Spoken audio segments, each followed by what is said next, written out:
Welcome back to the NLC Fall Open, where we just concluded our first best of three of the night. It was Barrage winning over Tricked with a 2-0 score. And now all eyes are on Viking Esports and Dusty. And we've said it before, and we'll say it again, Jamada. This is quite the mismatch. Yeah, it is on paper, realistically. And, you know, not to entirely write off Viking, right? I think that there are some strengths they can play towards, particularly the mid jungle of that team. Sharp and Xander have been putting on a really good show. Like, they can really carry, but you're talking about the mid jungle of Paulson and Seaboy. It can definitely be difficult to match up to names like that. And then you look towards the bottom side, Hoyes and Click, they've been really popping off. And, you know, Dusty have been pulling their weight all across the board, whereas there's arguments to be made that Viking, one, haven't, and two, again, the mismatch. It is hard. To give them some light, though, some positivity on the side of Viking. I think if they are to play for players, we are going to be looking at Sharp in the jungle. He's been their main carry all the time, who's getting them ahead in the early game to play for the mid game towards them, and then especially Sanjay in the mid lane. These two people are the one you're going to be looking at for Viking to bring home the success. Also, yeah, straight up from the bat in pick and ban, I think Lilia is a pick that Sharp has been deadly on. Carry junglers that we've seen him, this is still his meta. So if Sharp realistically could run away with the game, there is a chance for Viking, albeit that it's a very hard chance. Going into this first match, are we expecting a bloodbath, Jamada? I mean, I think realistically, if Viking want to win, I think they should turn it into a bloodbath, really. I think they should try and make it kind of messy. Dusty as a team, though, however, are capable of punishing, you know, teams that try to be proactive in that kind of manner. So I think it's a difficult thing to say. They could just go for an ease of execution type comp where they just sort of like draft a slow game where, you know, you're running things like the Ornn and the Orianna and a hyperscaling AD carry or something like that. And you kind of just sack everything. But I don't know if it's really Vikings style of play, to be honest with you. So it's going to be interesting to see. I think the opening picks are going to sort of give away a lot of what they might be looking to do. Yeah, because this opening spin, Gulborg, I want to touch upon that. What are you expecting on the side of Dusty? Well, from the side of Dusty, we're going to be looking at either Ezreal or Jhin for Hoyes. These have been his two most characteristic champions. They bring out two different things for the team composition. If you see Hoyes going towards the Ezreal, you'll be very likely to see Click on a roaming champion like Leona, Thresh, one of these champions where he can open up the map. He's really good at doing this, Click. I think you should keep your eyes on him definitely for the early game of Dusty. If we see the Jhin, they like to facilitate that. They love having the action down there and then just get the Jhin ultimate out so they could shoot fish in a barrel. Jamada, looking at the bans, we see Gray's Pantheon getting banned out by Dusty. Why is that? What's the idea behind that? Honestly, I don't know if Viking have played the Pantheon, or was they one of the teams that Eski has played a lot of Pantheon. Eski's played a lot of Pantheon. Okay, yeah. So I'm not surprised to see the Lilia ban. That was what I was going to allude to next for the side of Dusty. I think that more than makes sense. You move Sharp down to some of the other junglers on the patch. You think about now Hecarim, Kindred, the other two sort of big players left up. Nidalee actually going to be banned away from Seaboy too. So going to be curious to see whether Dusty just prio the jungler now. There's a couple of mid laners they could look at. Maybe something like the Syndra or the Orianna could be like on their list to first pick. I mean, Lucian is still open. Yeah, Lucian is open, and Paulson does play it. So that's also another thing. So they've got a lot to sort of work with on this first pick. Is really picking the learn. I guess they want the Syndra here. How do you feel about that Syndra, Gulborg? I mean, honestly, we've seen it pay off and we've seen it just falter through, but I think that Syndra in general brings a lot of pressure in the mid lane that you can play for, essentially. Everyone knows that Syndra is a stat checker in terms of the AP items. If you get ahead, that ultimate just does so much more to you than if you aren't. And I think it's quite curious to see that they took so long with the first pick. They probably didn't expect this kind of draft to go through for them, and they are essentially playing into two huge power picks here. On into Lucian. Great start of the ban phase for Viking here as well. I mean, yeah, that Lucian, can you talk a bit about that pick, Jamada? I mean, we've seen it a lot. We've seen it end up in the mid lane most of the times. Do you think it's going to end up there as well? Yeah, I mean, with the Ornn locked into it's, I mean, you know, on paper you can still flex the Ornn to mid and Lucian to top, and I mean, hell, Lucian can still play bottom lane if the matchup sort of is good enough for it. But I expect this to be in the hands of Zendaya, and I expect Gulborg to be on the Ornn. I think that's just the most sense thing that we see here. couple of hovers. We also saw the Vikings hover. They hovered Fiddlesticks. Now, the AP junglers are kind of out, and you do still have also the Elise as well, but I'll be curious to see whether they really want it. The Nunu hover was a bit. I see your smile. Could you imagine? Nah, it's actually because the assistant coach of Dusty is a challenger Nunu player, so I think that's okay. It's just giving him a little bit of a shout, but yeah, I mean, I'm curious because I think at this point Viking probably want to draft an AP jungler or an AP bottom laner. So I want to know, because we said they have to throw out something really wacky, and Fiddlesticks would be along those kind of lines. I'm not saying that they're gonna do it, but they have Ezreal to at least sort of try and balance out some of the damage. Now, the most common thing we've seen with Illusion, at least on the EU server, is most likely an Evelyn is usually the jungler you go for. But now with Nidalee out of the way, with Lily out of the way, and if you pin away that Evelyn, you kind of get rid of a lot of the meta AP junglers, and then you're left with the likes of early game junglers like Elise, Gragas for the setup. So it's going to be interesting to see what they pivot into, or if Dusty even feel like that Sharp is an Evelyn player. Personally, I haven't seen him play it. But it's going to be curious to see it. Now, on the other side, Viking are betting out the weak side top laners here. Obviously, Sten Bosse, a master at this role in the game, and taking away his GP is already a good step towards a better draft phase for you. Yeah.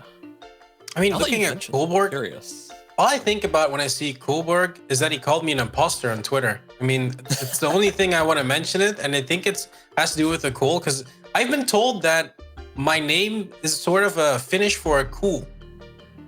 That's what I've been told. I mean, that's why I'm in a good spot for the NLC right now. Back to the pick and ban. We've seen Thresh being banned out, as also the Hecarim is being banned out. It's actually a jungler we really haven't spoken about, which was one of the options.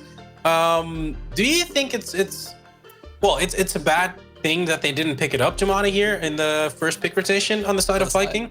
For the side of Viking, I mean, Hecarim potentially doesn't really fit in with them. I like the Karthus span. Man, there's so many AP junglers I just forgot about, and I kept mentioning Fiddlesticks. Because you don't see them at all. Yeah, I mean, yeah, like outside of sort of Lydia, Nidalee, occasional Elises, mostly in solo queue, you don't really see too much Karthus and the likes. But Evelyn, that's just me being silly. But yeah, I mean, I'm curious what they really want to round out with. They want the Braum, so they want full safe side bot. So this just says to me they're gonna draft something that wants to skirmish out of the jungle world. That's the only reason why you would want Ezreal, Braum, and then an Ornn on the top side. You want to play strictly through that mid 2v2.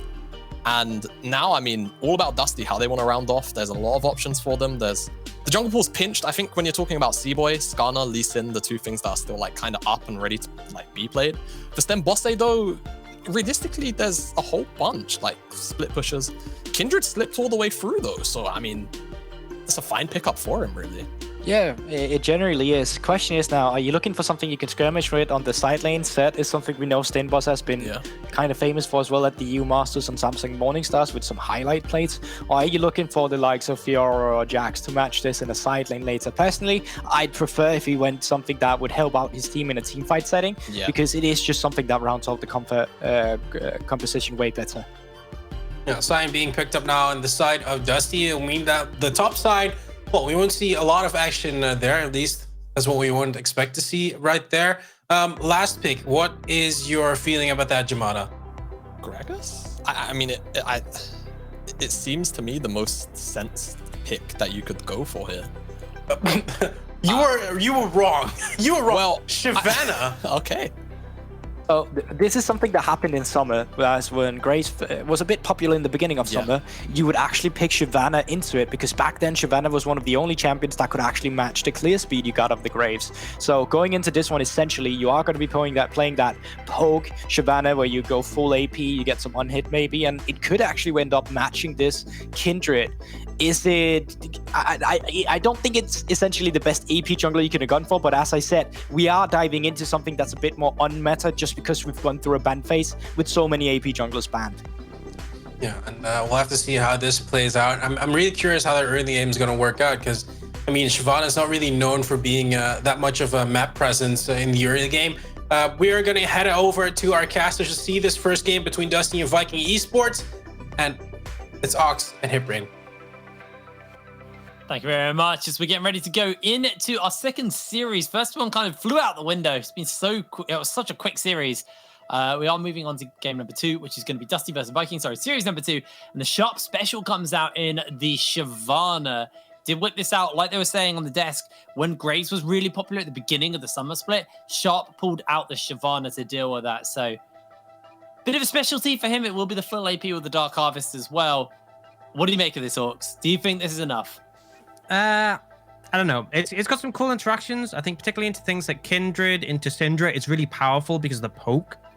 These champions really suffer into poke because it's not within the range that they can deal with, especially because Shyvana can just fire off those flame bursts from a long range. And in terms of syncing up with the Braum, they have a lot of auto attackers all the way down their composition. He'll be able to proc that. So strong skirmishes come out. But when I look at the 5v5 of Dusty, they've got such a strong front to back team fight.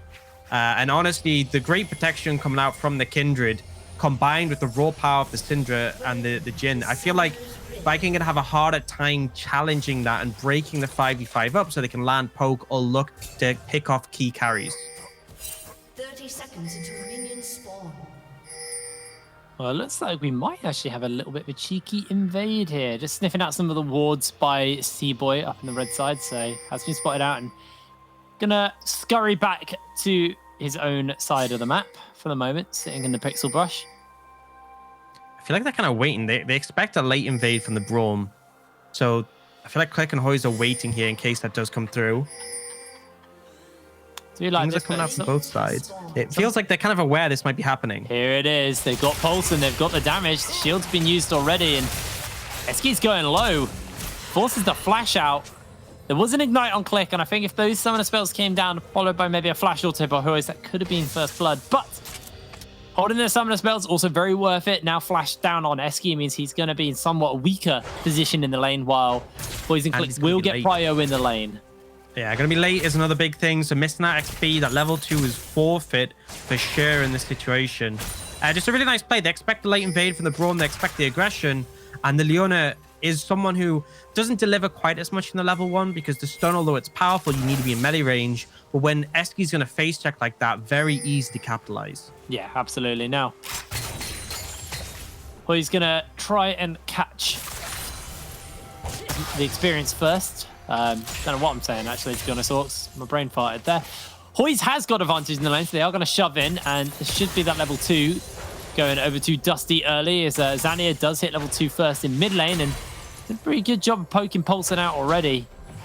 Yeah, I mean, Lucian from that Lucian. Lucian's so oppressive in the mid lane. Really hard to deal with the pressure he puts out, which is important when you're playing something like the Shyvana, who isn't really super relevant in the early levels pre-6. Yes, Denboss. I mean, this is the thing with Sion, is he's one of these tanks that, yes, he scales up to be really bulky, but he's also actually a really strong laner. There's a lot of champions who can actually bully in the lane matchup, so Denboss looking to abuse that in this matchup. And normally you're kind of used to the Ornn winning out in these little scraps, but this time it is actually going to be Sten, as he also gets the knock up from that decimating smash. Isn't going to be able to find a grass proc for a little bit more damage, as do see Seaboy's making his way towards the mid lane. We'll see where the crab RNG spawns up for him. I believe he stole away a blue buff there, actually. We'll have to have a look at Sharp in a second and see if he's running around with a blue. He is. Okay, I'm stupid. Don't worry. Don't worry, Jake. I've known that for a while. Not really a surprise, is it? Zandia going to get slowed down. Actually, he's not. He's just going to flash the wall before the autos go through.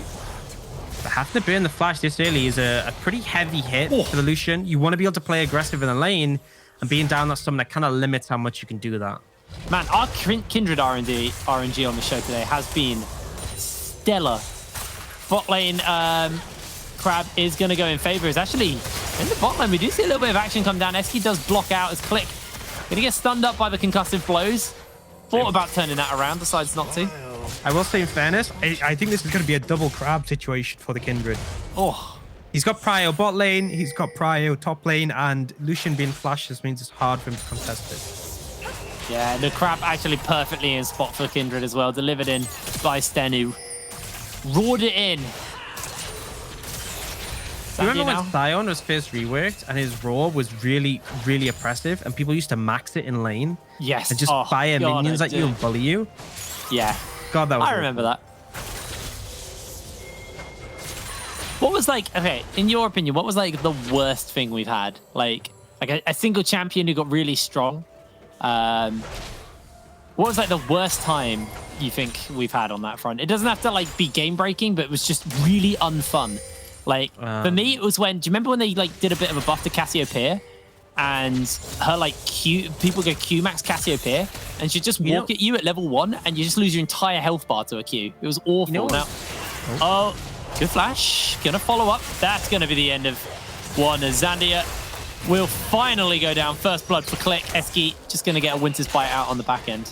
Yeah, Eski does a lot there to block. It actually forces the ignite from Click, and he has to take the kill. But ultimately, Zandia does go down. And I'm loving the punish here. Send 3 people mid. Look to cause issues for the Lucian, and realistically the Shyvana can't do much about that. And if the Lucian starts to lose, things do start to look rough for Viking.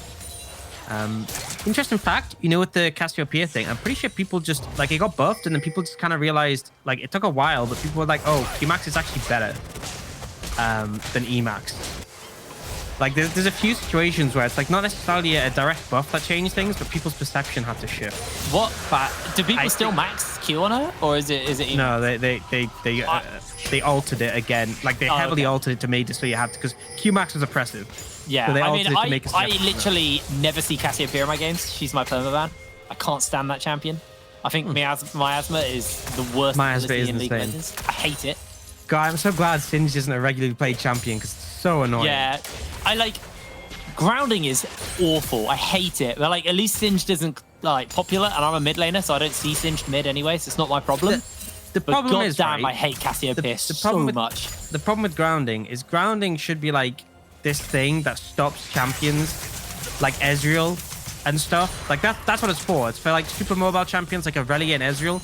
But realistically, those champions just ice skate around a team fight so fast that you know, you slow them down for 2 seconds, they're probably fine. What it really hurts is when like it's an Ashe who doesn't have who's trying to flash and he just gets thrown off mobile champions, yeah. That is like the problem. You end up in a miasma as an Ashe and you're just doomed, whereas Aurelia probably has like 80,000 movement speed from proccing Triforce and just runs straight out of it. If you hate grounding, we'll start a petition to remove it from the game. I think one thing that really bothered me, one meta, was and a lot of AD carries are going to disagree with me here, but it was the Kai'Sa Xayah meta in bot lane. And the reason this bothered me is because I know there's broken stuff that obviously you're going to complain about. But the reason this bothered me was because you would play something like Leona bot lane and you'd go for an all-in and you just get one hit. Like both Kai'Sa and Xayah was capable of 100-0 you because of Kai'Sa's passive and Xayah's feathers. And it was so unfun.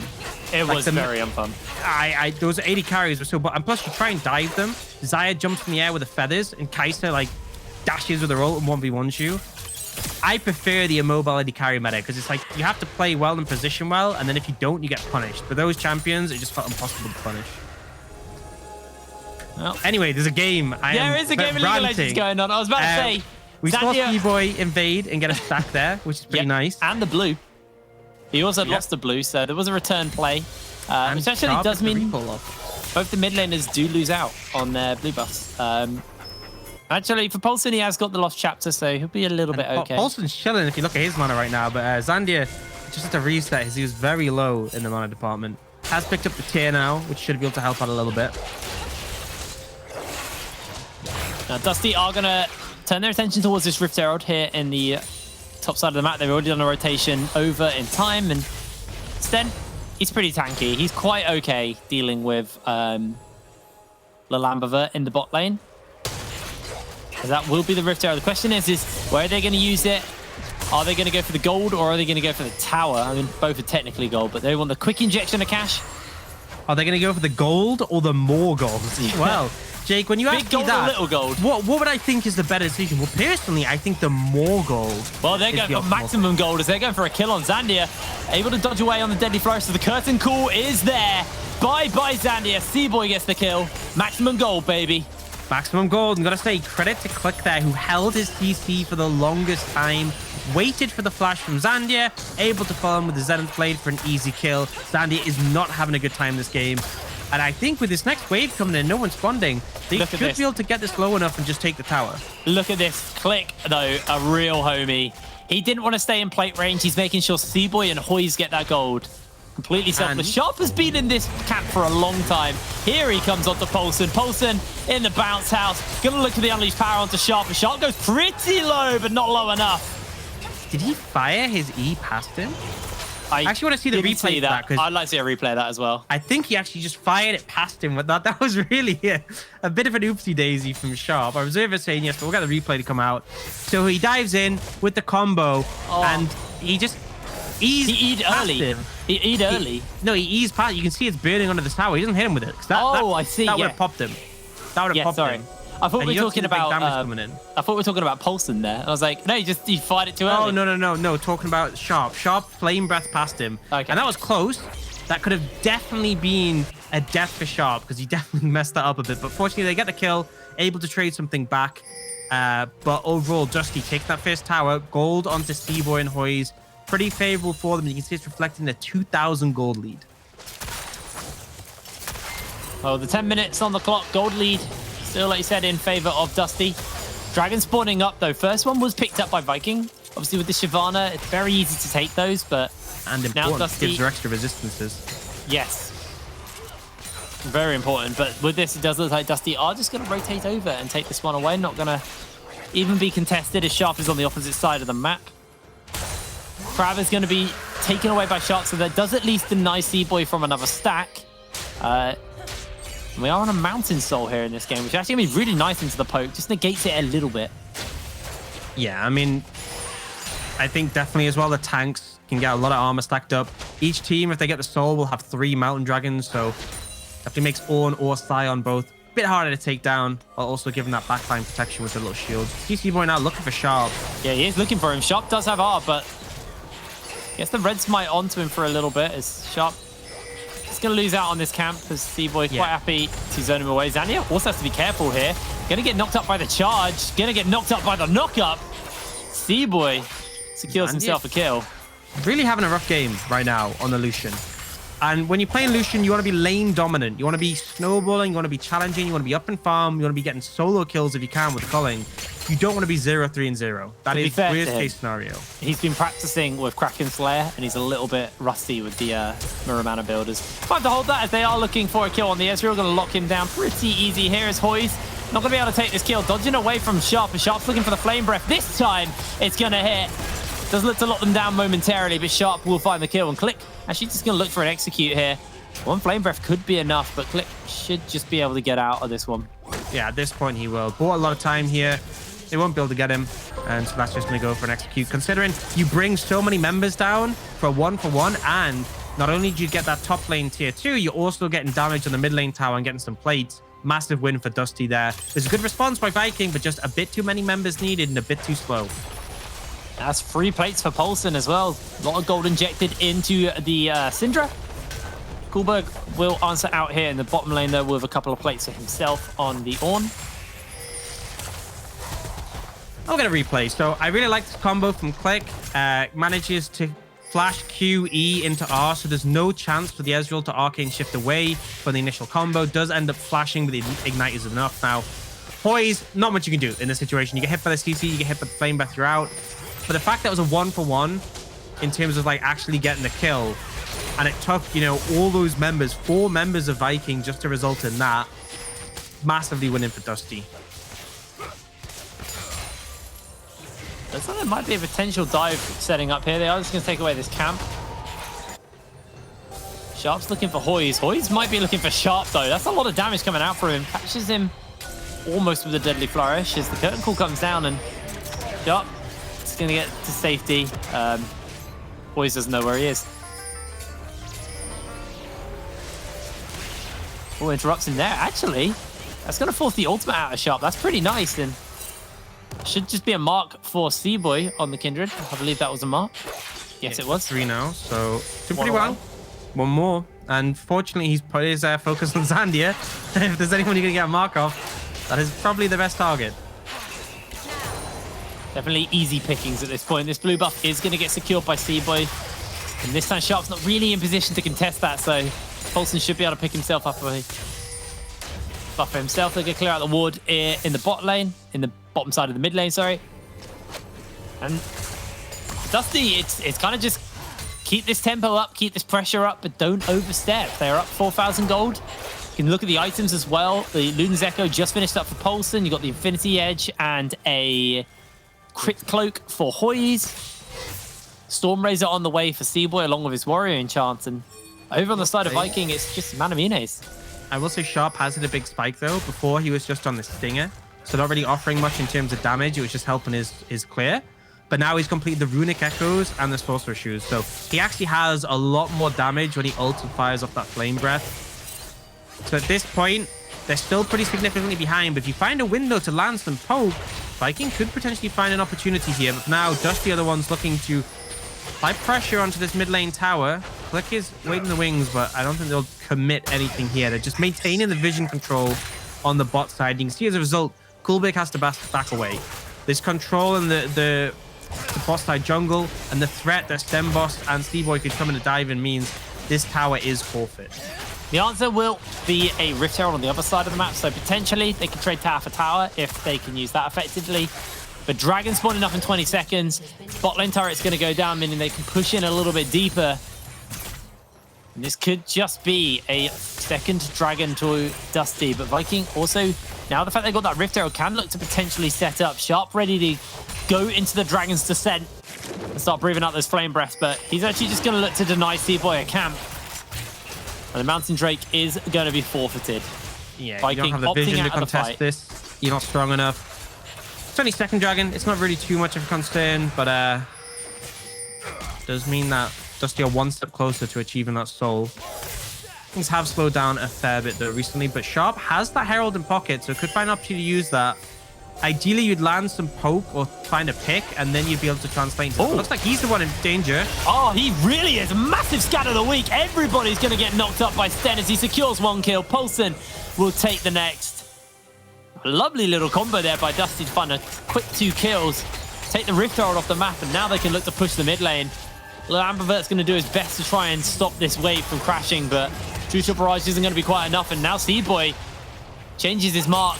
Ambivert able to jump away to safety, but here comes the call of the Fall Squad. Coolberg wanted to find himself the knockups here. It's going a little bit low. The culling is going to get used into the hill. Great ultimate comes out by Seaboy to make sure nobody goes down. And Dusty are just going to make a great escape. Seaboy will scurry back into that river and pick up his 4th mark. So they'll be able to defend the tower, but ultimately it's still an advantageous play for the side of Dusty, picking up that Dragon, getting those 2 beautiful kills with that combo. And as you said, Seaboy now on 4 marks, so gets that big range increase. And it just feels like Vikings don't have anything to offer at the moment. They are going to throw down the Herald mid. And I think due to the reset timings, they should be able to make an impact with this. Maybe actually take the entire tower. Paulson does have teleport. Probably not going to throw it out though. Just okay sacrificing this tower as the teleport by Paulson goes in the top lane. Looking to slow down Zandia. Or he's going to be able to catch this wave in the mid lane, so... They lose the turret, but I think Dusty are okay with that. Yeah, I think they'll manage to shake that one off. 3 minutes for the next dragon, and again, the lack of dragons picked up. I mean, the fact it's split dragons, sorry, means that there's not too much threat for soul imminently. And I think Viking are happy just to kind of sit back and scale, get more items on Illusion, let the Ezreal hit his spikes, and also the Shyvana really isn't finding the windows at the moment. The pick that came out there from Click was really heads up, and I think the Leona has been really on point so far this game. Sharp forced to use the ultimate. Does get a nice chunk onto Seaboy, but Seaboy chugging away on a potion. I mean, be able to heal back up. This is the problem, is that you can do a lot of damage with the poke, but like, if you haven't got ult defensively permanently, your ult is the reason you can land poke. Without your ultimate, AP Shyvana just can't really do anything. So every time you burn that, it's just adding more time to the clock where you can't contest the enemy team.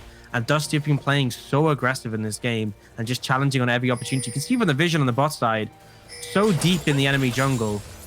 I was talking about Dusty vision. Dusty vision in the enemy jungle. Yeah, there we go. There we go. So much vision control on the camps, and it's allowing them just to consistently invade and challenge. And Sharp is just struggling to find windows. You know, we said Shyvana is a super fast clearing champion, and yet because of the pressure coming out from the likes of Dusty, Seaboy has managed to pull ahead and farm.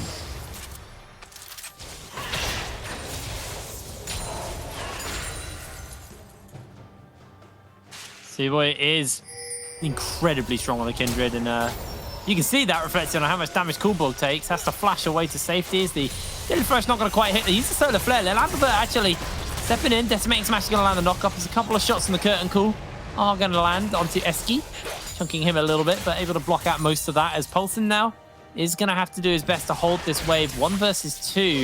Dusty, they're quite happy with trading out for a mid lane tier 2, though, in response. So, turret for turret, but overall, Dusty, I think they're happy with that. Yep, and the position of the turret is more favorable. I will say, though, Viking are in desperate need of gold, so I'll take that. Oh, no. Comes in. Unleashed Power's going to land on a sharp. Force low, but does get the flash out from Paulson. Now, Coolbug's on the wrong side of the map, being chased out by Seaboy with a Dance of Arrows. He can clear this wall nice and easy. There is no tower, so he should be all right. Yeah, he should just be able to walk away. The boss might try and stop him, but I think even he has to be a little bit careful of the situation. But a nice play from Sharp to get the flash there, but ultimately, it only matters if you can do something about the lack of flash from Paulson. At the moment, Viking, their plays have been few and far between. I don't know. I saw the Gauntlet proc go off. I don't know why, but I was like, wait, he has Ravenous Hunter? You know, like how on Live you can build Ravenous Hunter on Ezreal? Yeah. And I was like, what am I looking at? But no. The new game, the new items have messed with my brain, I'll be honest. I was playing all day yesterday, trying to figure out what's what. Did you win a game? I won quite a few games, actually. That's impressive. See, with the new items, even Jay can win games. LeBlanc is insanely strong. Luden's Echo with her, just getting pen on all her items. I mean, Luden's is so good. Yeah. Luden's is crazy. I think Luden's definitely is tuning down. I got absolutely slapped by a Syndra with it. It's like, guys, look, it's Luden's. Oh, wait, but that's just the same? Yeah, except we gave it a ton of magic pen. Oh. You mean that item that's super powerful, that's built by tons of mages everywhere? It's crazy. And you added magic pen? Okay. It's crazy that it gives cooldown reduction, mana, AP, the passive it has anyway, and then on top of that, now magic pen. Well, it was already a strong item. You know what I mean? It's Yeah, like, I it's know. not like it. And I know, obviously, items have gotten a lot stronger with the additions, so like you kind of have to get something extra to keep up. But magic pen on that item is just pretty powerful. What would you give it? Scaling AP? Because there's obviously, what would you give it as its like passive buff? If I mean, because you got the free items, you got the glacial one, which gives AP to every item, every mythic item, no, every legendary item you buy. The Andres gives cooldown reduction on every item, or ability haste now. And then I mean, I don't the think Andres is magic pen. So what would you give the Andres? If you could swap them around, what would you do? I don't think giving Luden's magic pen is that big of a problem in terms of like the scaling magic, you know, the mythic passive, getting magic pen for every legendary item build. Because at some point, you know, oh, this person's got a Luden's and they bought 4 legendary items. Well, I guess I probably should have bought an MR item. That's kind of like on you. Yeah. But I think the problem is that when you buy it, your first item has 10 magic pen. You know, you complete an item, you got 10 magic pen, and you got Stork Shoes as well. And it's like you get that instant spike that's available. I think that's the big thing that really hurts is instantly having that instant pen available. Whereas normally, like in the past, you'd have to go Luden's Oblivion Orb. But what's also quite strong about it is the fact that you don't have to build Stork Boots anymore because you will make that pen up later. So if you're in like a particularly rough matchup where you want Merc Treads or Ninjas, well, it's not Ninja Tabbies anymore, but they're basically the same. You don't actually get punished as hard for doing that. As Zandia might be looking for Paulson here. He's pretty strong with the Infinity Edge. Scatter the weak, unleash power. One last Q. Zandia flashes to safety. Woo, that was close.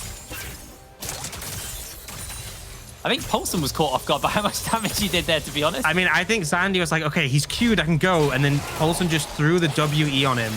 And Zandia's like, okay, I'll lose this. And now with 2 people down bot, they're just going to start this up. But a lot of poke available to Sharp. You need to start landing poke now. Yeah, he does have that Dragon's Descent teleports coming in. Remember, Seaboy has that Lamb's Respite if needed. But it looks like Dusty doing a quick DPS check. Yeah, we can do it if we have enough time, but that wasn't quite enough time. Forcing out a teleport from Zandia as well. Big. Paulson will get his back soon.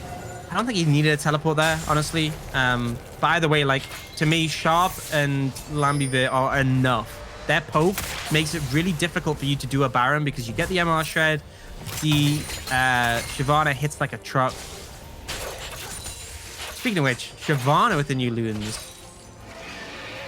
Yeah, I've not played any junglers yet. I've played AD carry and mid lane. That is it. But yeah, Shyvana with the Ludens will be horrible. Yeah, I mean, a lot of things are horrible. Anyway, you know, we're not on that patch yet. Thankfully, this would be a very rough day.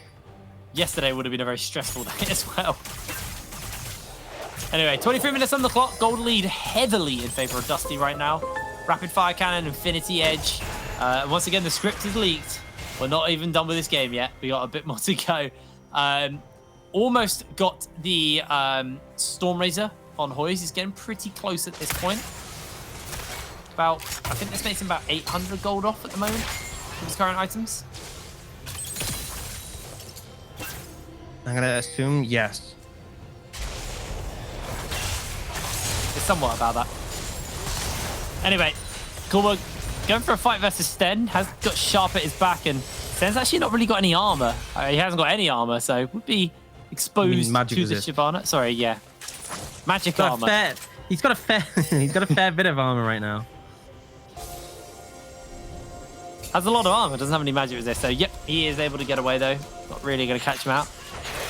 I mean, this game's been kind of slow overall. For a while, not really much has happened, but the farm has been coming in, and you can see big item spikes across the board. I know you said that Stormrazor are coming in soon for Hoys, but right now, Seaboy has his, and he will be doing a lot of damage right now. Yes. A 6,000 gold lead over the side of Dusty, and Dragon Soul is in a minute 30. And when I'm talking, like you said earlier, poke is really well mitigated by that Mountain Soul shield. So if they get that, I think it really hurts the composition of Viking, especially as they're already down in gold. We'll have to see if they can contest this one, but ultimately I want to see Sharp landing poke onto critical members of Dusty.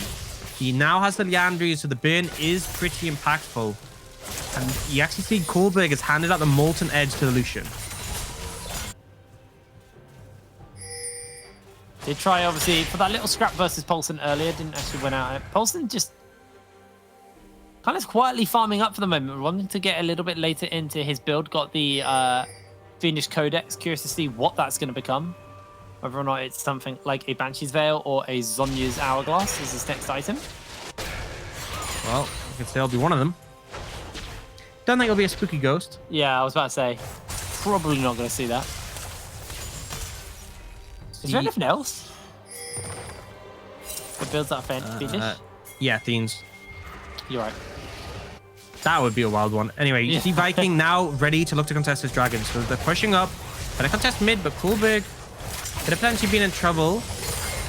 It's able to get away. Like you said, dragon spawning up though, and I think this might be our first 5-on-5. Remember, Sharp does have Dragon's Descent available.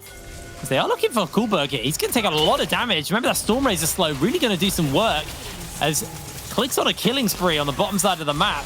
Get a chunk out on to the jungler. And with that, they will just be able to take their 4th dragon of the game. This is going to be sold to Dusty. Yeah, Sharp just getting picked. Flash and ult available, and he gets taken down. And I think with that, Dusty can head straight towards the Baron. No jungler from Viking means they're going to be in a rough spot. Oh, click! Flashes in. Deadly Flourish. Scatter the weak. Not going to quite hit, but Hoys gets himself his first kill of the game. Down goes Lil Ambivert. Sharp's up in 13 seconds, but this is going to be Dusty starting Baron. Yeah, click. That was slick. Goes for the E flash. Still very little time to react. And by the time the Ambivert had used his Arcane Shift, the Zenith Blade had already connected, so he followed him to the other end. Great engage is coming out from the support for Dusty, and with that, they're just going to be able to take the Baron. Soul in pocket, Dragon in pocket. 7,000 gold lead. Dusty are looking great in this game 1. Dusty are looking very, very strong in game 1. I mean, let's have a little look at this once again, though. The mid lane flash is so good. E flash comes out, which means you're able to force them to have less reaction time, as it ends up buffering the ability. Makes it very hard to respond to that one. You have to be super quick to flash away. And the Arcane Shift animation, a bit slower than the flash. And obviously, if it connects, once the Zenith Blade is locked onto you, will follow you to your final destination. So not very much Ambivert could do in that situation unless he was ready to flash away. But he wasn't, because he died. That's my analysis. apt Now- description there, Jake. Now, question is what are they going to do with this Baron? What can they gain? There's only one turret left outside of the base. Yeah. At the moment, Sten's just holding the wave. He's trying to catch it slowly. Oh, Here, Paulson. Paulson looks for the scatter the weak. Didn't hit it. Alamba, actually, he did hit it. Little Alamba does get chunked pretty Yeah, heavily. I think he arcane shift to buffer the stun. Wait, still connected. And now look at this Sharp is just perfect pushing on the top crafting. side of the map, so they're kind of sacrificing towers, but they're looking to break the base here, and Viking are not full strength to defend this. Oh, hoist! That's a lot of damage. That's going to be the end of the bot lane inhibitor. The mid lane inhibitor will be left open, and a perfect crash to the waves as Hoyes is just doing so much work frontlining here on the Lucian. Zandia jumps in forward, looks for the flash. Not going to quite get it. It's the Call of the Forge God looks to chase down Jin. Not going to find the kill, though. Dusty still want to commit. They've still got Baron, but Zandia here is on the flank. Hoyes has that fourth shot. If Zandia jumps in, he could be in for a bit of hurt. Remember, they've got that Mountain Soul as well. So a lot of armor to work with, and that will be the end of the mid lane inhibitor. Two waves of supers crashing in, and Baron onto Dusty. Paulson's nice and alive, and he's looking to get a kill onto Little Amber, but Little Amber able to jump away to safety with the arcane shift. These waves are being cut through by Dusty. They're hanging about. Here comes the charge onto the towers. Coolbird's going to dodge it for the moment. They've got the Glacial Fissure. They've got the roots. So Zandy is looking for Seaboy, but Seaboy will deny him any opportunity for an assassination off here. Sharp hasn't got the Dragon Form available, and Coolbug is going to get knocked up and taken down. Tower number one has already fallen, and the second tower will be quick to follow. Hoy's looking for Eski. Eski is just going to be able to jump away. They do find himself a quick something here. Zandia knocked up and taken out as soon as he comes out of stasis. The Lambert looks for Seaboy, but Seaboy with the Lamb's Respite is perfectly placed, and this will be the end of the Ezreal. A double kill on to Paulson. Mid lane inhibitor. Sorry, the Nexus is going to fall. Triple kill onto the Syndra. Eski's going to go down. We're looking for the Quadra, but it's taken away. 30 minutes on the clock, and Dusty take game number one. Honestly, a pretty slow and calculated game, but Dusty feels like they didn't even need to go much past fourth gear there. They had control from the early game, and they're able to close it out pretty convincingly. Stacked up the dragons, got the picks, got the Baron, and an easy end. And I gotta say, Click on the Leona was honestly stellar. I think he was a big difference maker in this one. There are obviously differences across the map, but he was the one who was specifically moving around to punish Zandia, to help Snowball, and to get his jungler ahead. So big credit to him, and Dusty looking like a tough opponent for Viking coming in this game too. Yeah, they really are. I don't really think there's much more to add to that, but we will let our analyst Des break that down after this break. Guys, we will be back in a second. See you in a minute.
Spices for cover, we can't abide. Breaking your backs and falling on the stone. Out on my own.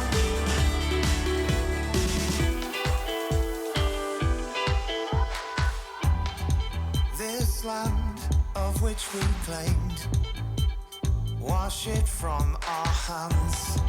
Don't flinch or move a mile. It's safer for the houses are proud. We'll live near the forest.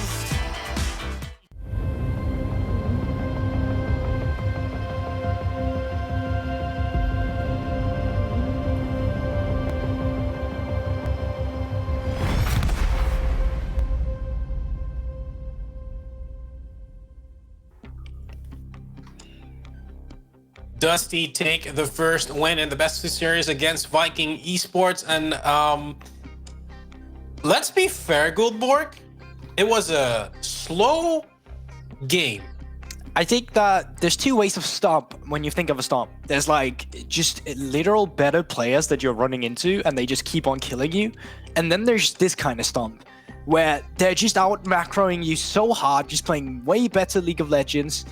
And that's what we just saw. It's very slow, it's very methodical, and it's exactly what Dusty needed just to close out this game. Because you take a look at Viking, it's like they didn't know how to play what they had just drafted for themselves. They didn't know what to do on the map. It's like every objective when it came up and the fight was kind of, oh, are we getting into this? Are we setting up vision control?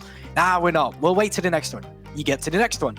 We'll wait for the next one. We'll wait for the next one. And all of a sudden your Nexus is just exploded and you're just like, oh, I guess we should have fought at some point.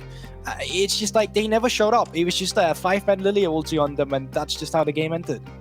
Yeah, because Viking Esports had to bring the spiciness, and we were expecting something, well, spicy, Jamada. They do it in a form of a AP Shyvana, but the Shyvana, I don't know. I have nothing to say about this game. I mean, let's be fair. Like, what happened this game?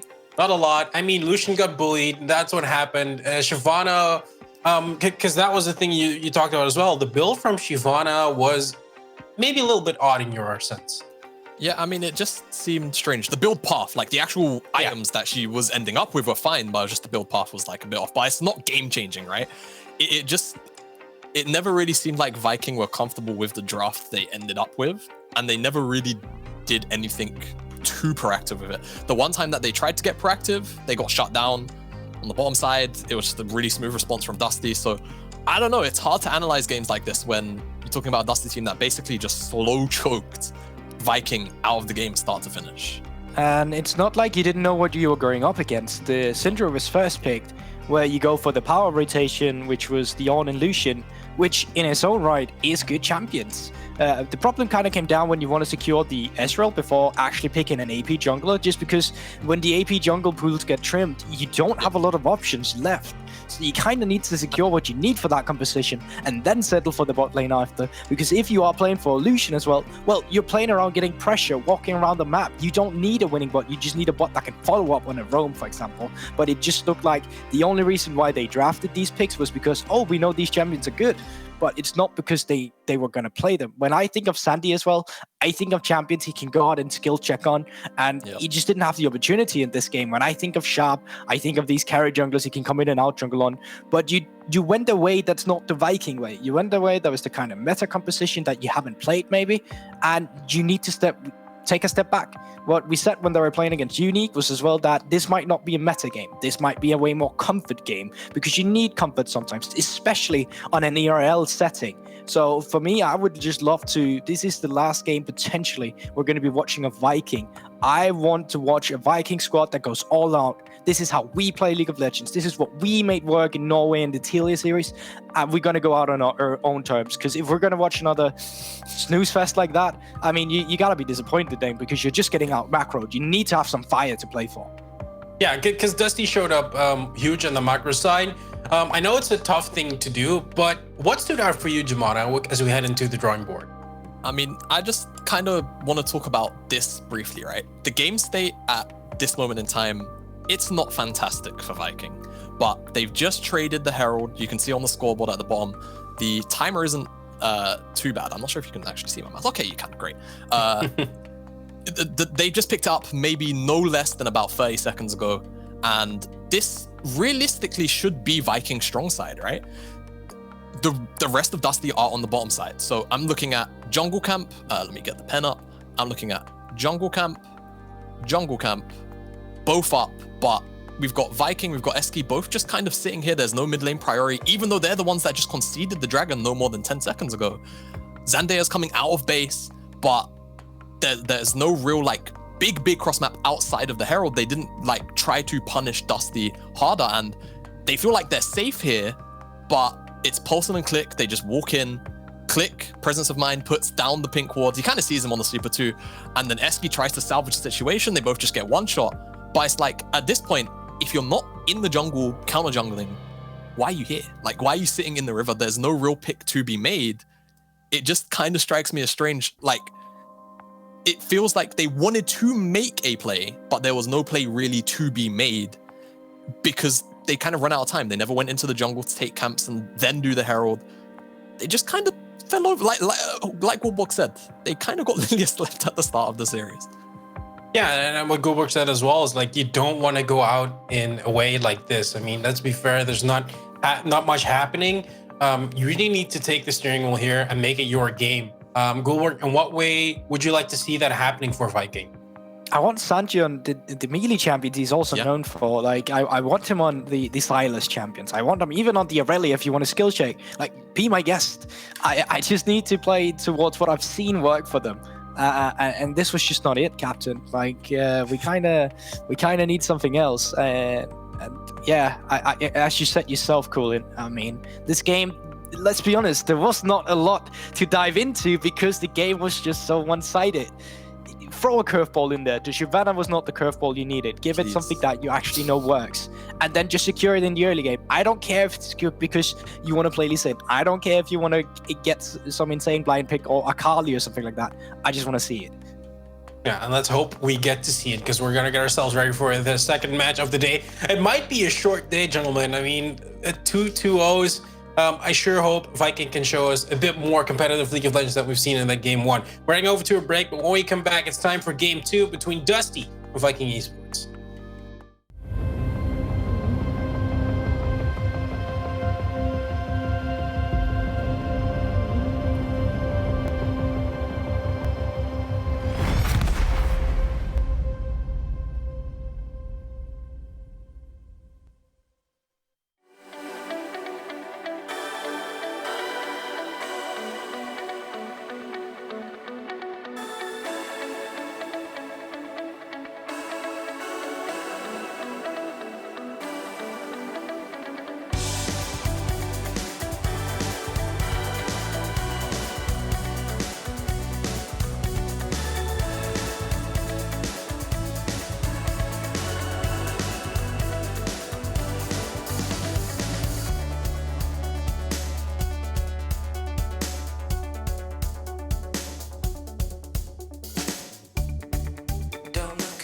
We're nearly in sync, but not in step just yet. When you time that look, you know this can't be second best. It's all in the timing. There's not a right way or a wrong way. It's just a short way or the long way. Get there together in our own way.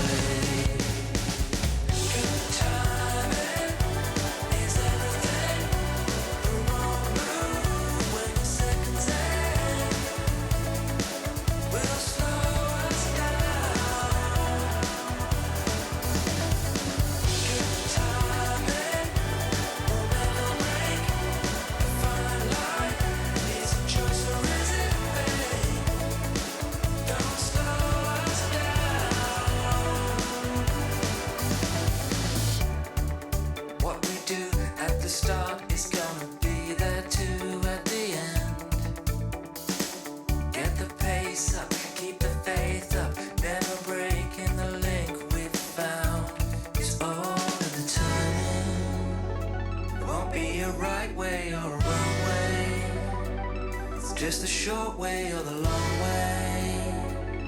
there together in our own way.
We are getting ourselves ready for the second game of the best of 3 series between Dusty and Viking Esports, and we diving straight into the pick and ban, and we see Graves being banned immediately, Jamada. Yeah, I mean, they just don't want to give Sharp the pick. And I would expect Dusty also just eventually follow that with a Lilia ban eventually too. I can't remember what their third ban out was, but I think they're pretty comfortable doing whatever they want. And Stem Boss A is not going to get the Camille. So, do we think that the Syndra is actually going to go through this time, or are we going to see Sandia trying to contest it with picks like LeBlanc or something instead, where you want to put that skill matchup in? It's something we've seen him do before, but it's just, if you throw out the Syndra, essentially there's a lot of control mages that want to do the same kind of thing. So I see that you have to contest it at some point. It's just, is Syndra the champion you want to contest, or is it Orianna you want to contest, for example? It's tough. It is okay. not Syndra. Yeah, I was gonna say, I feel like you want to remove the Syndra because she can just press the R button, man. Like, it's all she really done for a lot of last game was just end up pressing R key. She found really good Scout of the Weeks, don't get me wrong. Paulson did pilot it really well, but in a game like that, you don't really have to do much more, and it was enough to shut down Zandia realistically with the support that you had from Click and really the rest of Dusty around the mid lane. So I think you just see Lilia banned out by Dusty here, unless you really want something else gone. And I mean, from Viking now, what else can they really think about? They could take away Leona, but realistically they're on red side, so you kind of want it more yourself. But does Eski really want to pilot the champion is more or less the answer. It's kind of his pool still. Like, you go for the engaged champs like Pantheon and Leona, like, it's still... Yeah, I'm pretty curious what's going to happen here. I mean, the thing I wanted to talk about was Viking being on the red side again. They want to go for that counter pick, obviously. I mean, they had the choice on blue or red side, as we are waiting what is going to be the first pick. It's going to be Twisted Fate.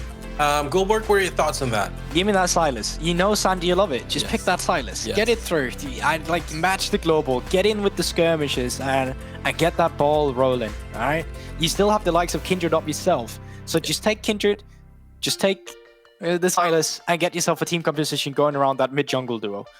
Yeah, I think Prio jungle. You can hold the Silas to R3 if you want. I think Oh yeah, Leona as well. Sorry, fantastic, my bad. fantastic. I think now with that, you're even comfortable enough. I mean, jungle now, jungle. I think you're okay dropping the AD pool a little bit.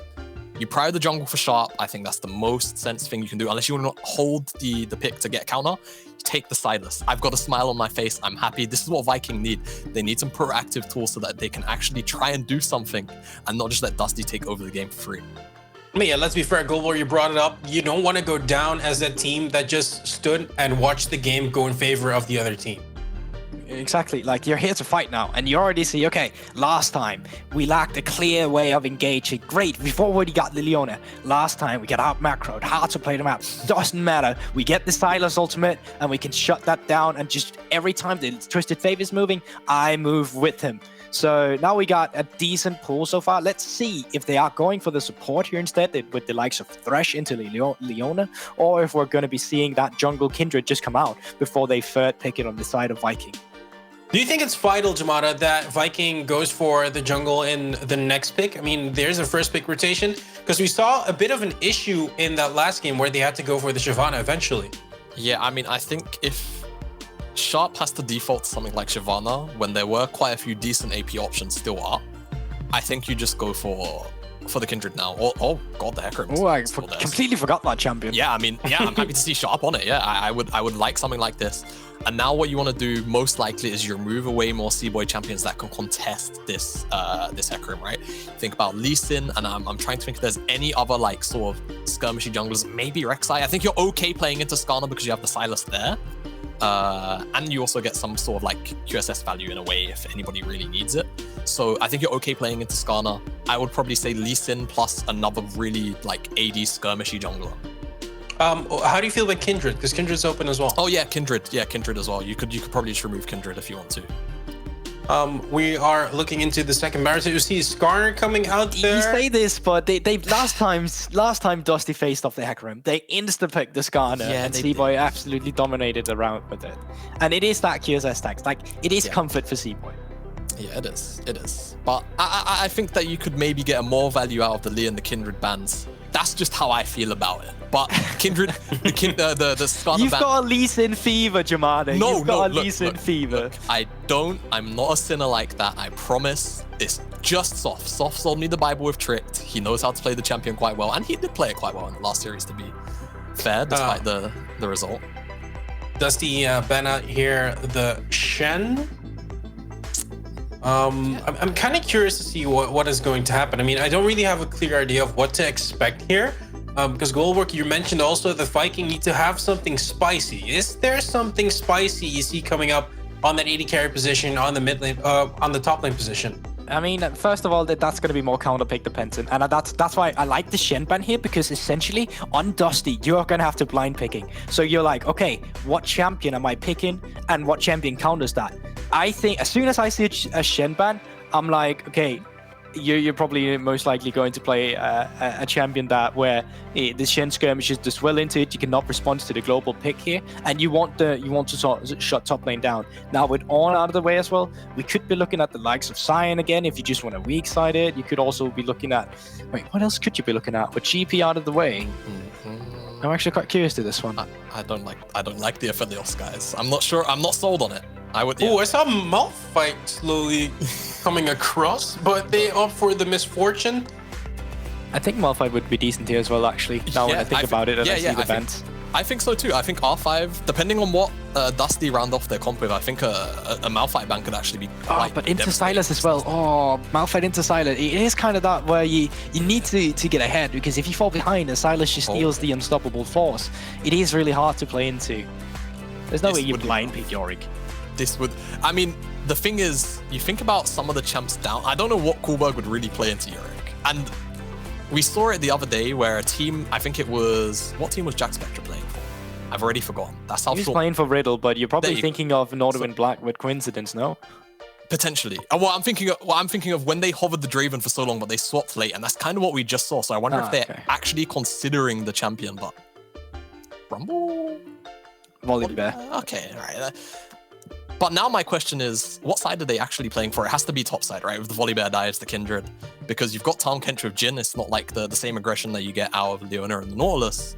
So I guess leaving the Leona MF to their own devices on the bottom side, Tahm Kench holds them best they can. And they look to just sort of dive towards the top side. Now, that being said, Viking, what they want to round off with, looks like... I would like to see this, to be honest. I think it's a decent response, but...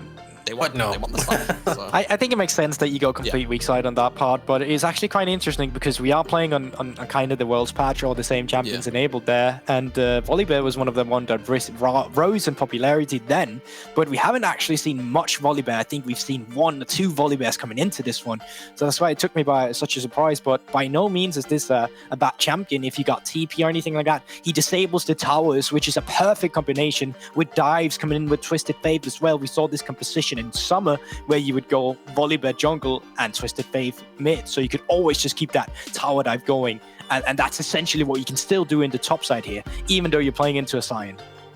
Jamato, what do you think is going to happen on the side of Viking? Are they going to put in all resources on that Sylas, get him going? I think you just play into Sylas, into bot. I think it just makes the most sense as standard League of Legends.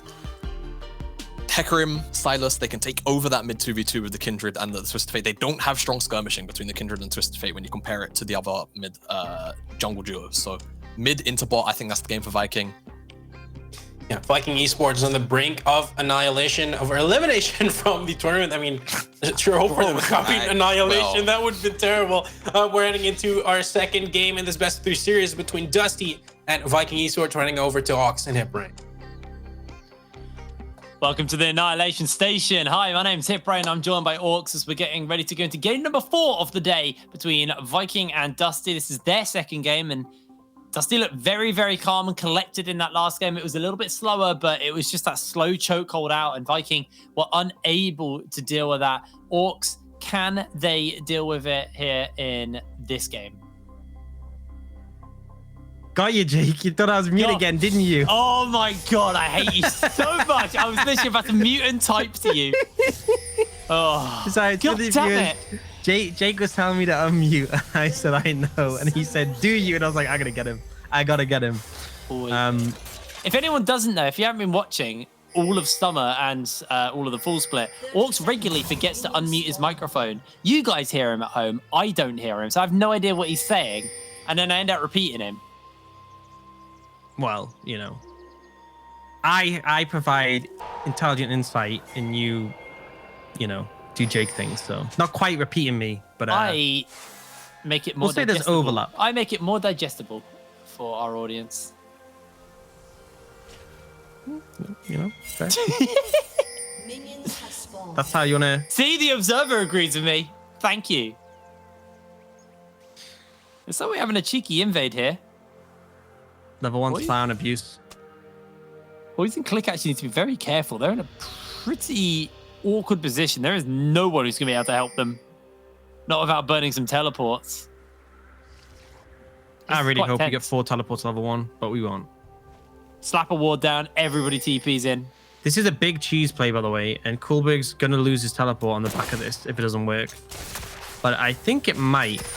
It depends what Click is leveled. Here he comes. They're looking for Click. They do find him. He's just going to flash out as the Ignite Zenith Blade connects. They've got the no heal, actually. It's a cleanse on Hoyes, so does come out strong as they get first blood in the bot lane for Eski. Unfortunately, Eski's the one who gets it. Obviously, ideally, you would want that to go onto your Misfortune. At the end of the day, they managed to kill out Click. It's going to give them some advantage in the lane. The cost is, though, Coolberg will have missed a bunch of CS on the top side and has to burn his TP just to get there. So, unfortunately, Sharp being nearby means he shouldn't be in too much trouble. I like the play. I like the imagination. Yeah. Bit of pizzazz. It is nice. It does mean that Hoyes actually will be level 1st to level 2 because he had all that solo experience for himself, but he is down in CS as Coolberg will catch this wave underneath his tower now. And this does mean Sten can now roam around, maybe play some wards down and try and spot out some people as Wave's stuck in an awkward position for Little Ambivert now. Yeah, I guess he went for a reset there for Boots. So, Ambivert right now, you know, you got to be a bit careful in this situation. Obviously, the route from Hoyes can be pretty threatening. But actually, I think they found no flash on the Ambivert. They can very easily set this up. This is so easy. Yeah, You've got the dance of arrows to slow down. There's the root. Here's the tongue lash, and C-Boy finds himself a quick return kill. Overall, I think Dusty come out ahead from this. They got a kill on a support with their support for a kill on the AD carry with their jungler who wants to get going early.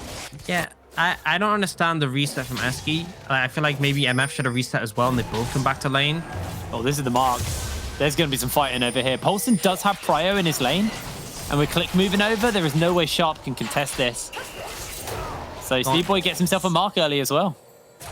Yeah, just rough from Viking. Again, nice idea, but the execution a little bit off. And also, it was the resulting play. You know, having Eski reset and Alambivir left alone in the lane, never really going to go well. Gold card ready here. Gonna catch it onto one. C-Boy looks to jump onto Zandia. Zandia goes low. The flash comes out. C-Boy can't quite get the kill, but the abscond's gonna be enough. Paulson gets it. C-Boy's alive. The Triumph has healed him up. He gets covered up by Click, and he finds himself the kill and a mark. C-Boy popping off early. Huge plays coming out there again. Click roams up, but this time Stenboss as well. Good cleanse. Hoy's trying to flash away. Eski's tanking tower shots here. There's the fourth shot. H-Boy's healing up, and he is outie. Hoy's. That's a dangerous position there, though.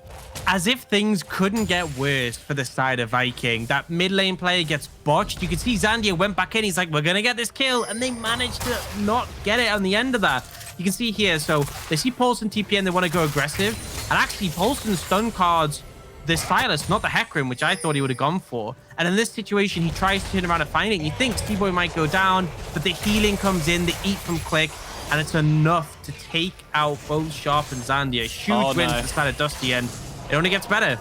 Coolboy gets the flash away. C-Boy's making his way over. Sharp's in that bush, and now they're looking for C-Boy. Sten's going to make his way over. Dance of Arrows backwards here for C-Boy. He's not level 6. Coolberg will get himself out of there. The shutdown is picked up for Sharp. That's big and also necessary. You need that shutdown because that Kindred was starting to get a little bit out of control. But a nice pickup there. Sharp waiting patiently, and now he's looking for Stenboss. Yeah, Sten's going to get the shield and the stun off, and this actually means he probably should be okay. Yeah, stunned him so that the knockback wouldn't come in from the Hecarim, and also Coolbig just not really in a position to follow up on that one. Kind of just minding his own business with the minions.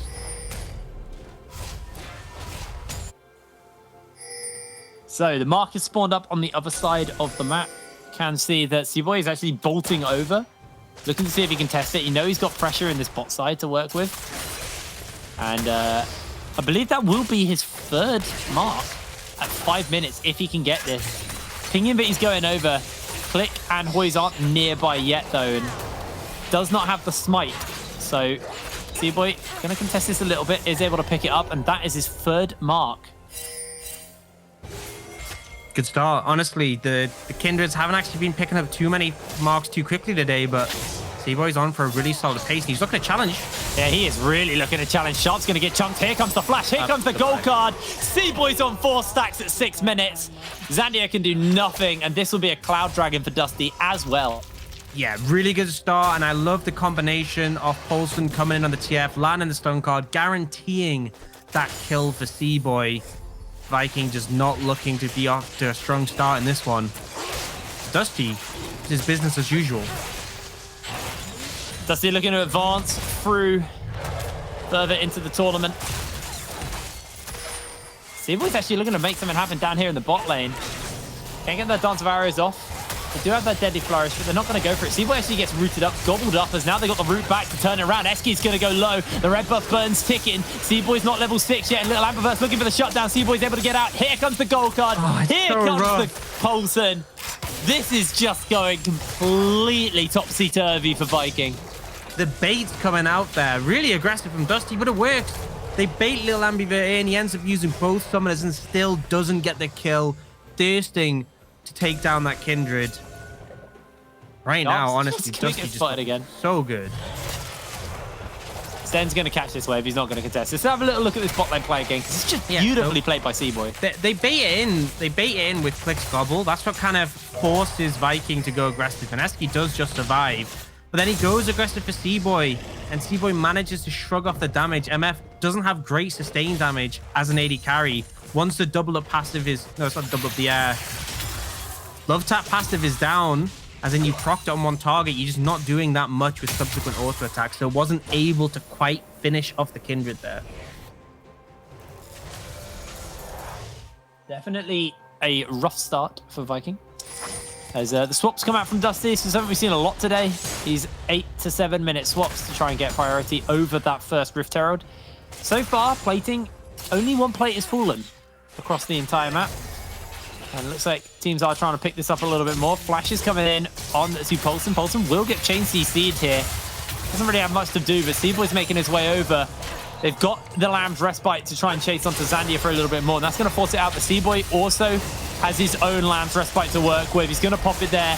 Click gobbles him up. And now they're looking to actually turn this around. The bullet time comes out. That gobble was actually maybe not quite enough. As Sten jumps in with the ultimate. They do catch something out here with a Deadly Flourish. Curtain calls come down and going to get blocked out. Zeski will lose his life. It's a 1-for-1 so far. Support for jungle.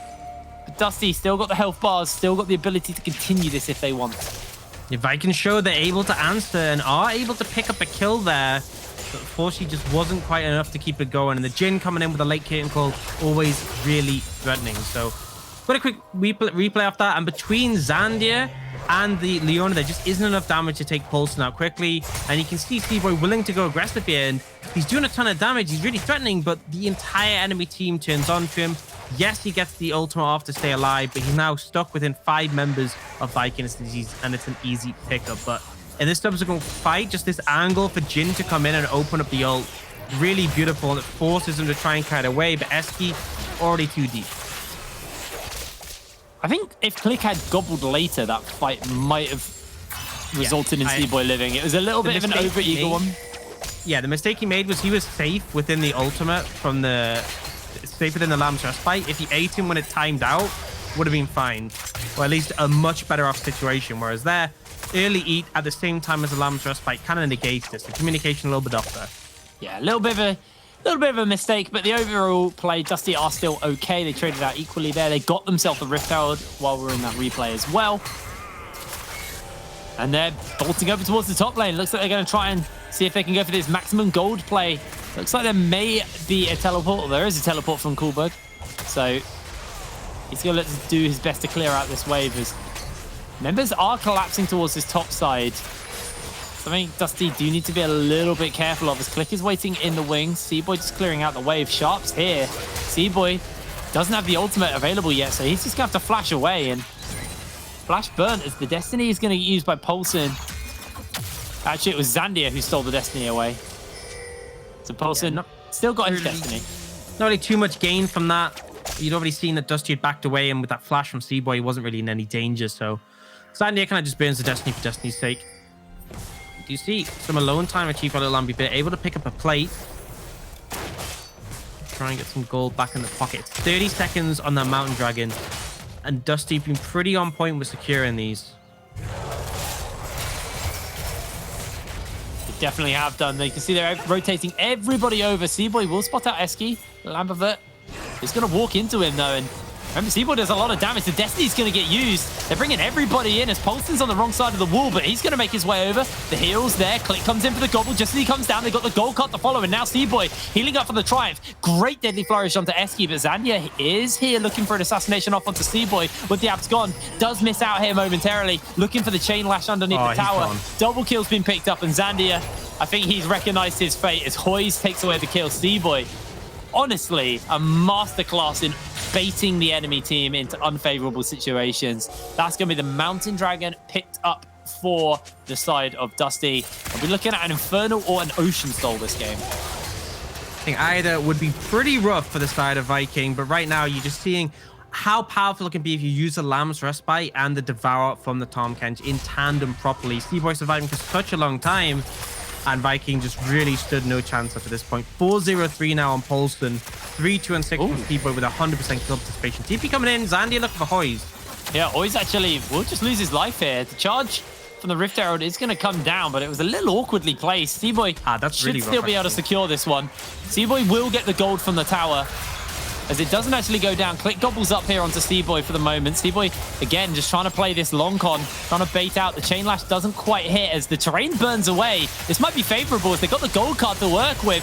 Here's the bullet time. Paulson's in a bit of hurt here. Gets knocked back by Sharp. They're trying to keep him alive for the moment and actually able to get his way out. 3 versus 5. Dusty somehow disengaged from a very, very dangerous position. Yeah, they do manage to secure the dragon, which is a big thing, but you could see the greed there from Dusty. They wanted Hoyes to lower the tower's health so that the charge would finish it off and he'd get the gold. But because they split resources, Zandia's TP was actually critical, because that could have been not only the dragon, but bot lane tower as well. Speaking of greedy, good answer there. Sharp is just able to get out of range of Hoyes. A little bit closer, and he could have been in for a little bit of trouble. Paulson's just going to catch this bot lane turret, and plates will be falling off soon, so it looks like odds are... Ooh, Eski. That's one. Stops the recall, so that's something, but unfortunately not able to land enough to get the kill. And obviously, Lambivirt's there to block and mitigate the pressure.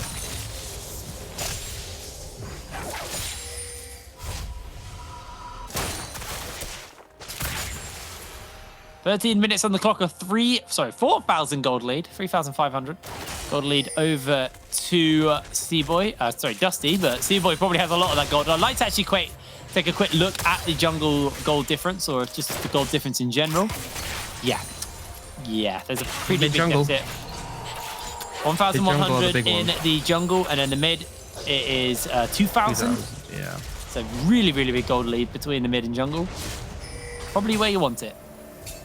Definitely, especially with, you know, C-Boy's been super strong. In fact, we could check how many stacks he's on, because we saw him get the 4. He's now on 5, so not a massive difference. Yeah, obviously the 4 is the big one. The passage of play that actually left in Hoy's dying started with C-Boy going for the camp, the wolf camp, which was marked, then placing the herald down, then doing dragon while Hoy's was pushing. So greedy. Very, very greedy play just for that extra stack as well. And it feels like if they'd done one less step, they probably would have come out with the best case scenario there. But overall, they're still okay as the plates have fallen off a minute ago, and bot lane turret has crumbled down. First turret blood over to Dusty, extending the gold lead a little bit further. Now C-Boy maybe looking to see if he can set up onto Coolberg. They do have the Stormbringer to turn the tower off, as C-Boy's just going to interrupt the charge from Coolberg. He's going to get caught out by the Deadly Flourish. They're going to launch everything at the Scion, and Sten will secure the kill. Sharp on the opposite side of the map, maybe looking to see if he can set up with a Paulson, but Paulson has still got a tower to work with, and the gold card charged up onto Zandia, so just looking to chunk him out momentarily. Sharp making his way over. Sten has got teleport if they want to protect Paulson here. Gonna throw it down, gets that fear off. Paulson gets the gold card in, and Sten's looking to chase. Got the solar flare as Paulson's buying a bit of time, but Sten is just going to be able to try and turn this one around. 1 versus 3. He's going low. The Ignite is on, and Lambivirt's also made his way over. In the meantime, C-Boy is going to take the Rift Herald on the top side of the map. The turret will be picked up by Vikings. It's 1 apiece for the moment. Good punish coming out from Viking, and if you actually take a look, not only did they get a big shutdown from Paulson, that is now an empty book sitting in his inventory. No Magi stacks anymore. Really punishing, especially as that means he won't be getting the movement speed passive, as I believe he was on 10 prior to that. So a pretty heavy hit, and definitely needed for Viking, because they having a rough time so far. And Kindred, I don't know, we're now on 7 stacks, able to pick up 1 from that Scion kill, and then that camp just there. So that's another spike. It's the first 4, and then every 3 where you get the big spikes in increases in range. So C-Boy is really strong at the moment. What is the cap on the Kindred range? There isn't a cap.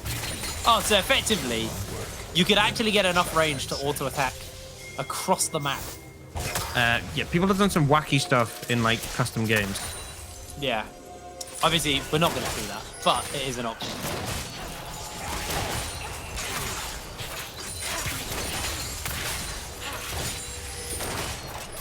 Herald's gonna get thrown down mid, but Viking could look to contest this one with Coolberg already there.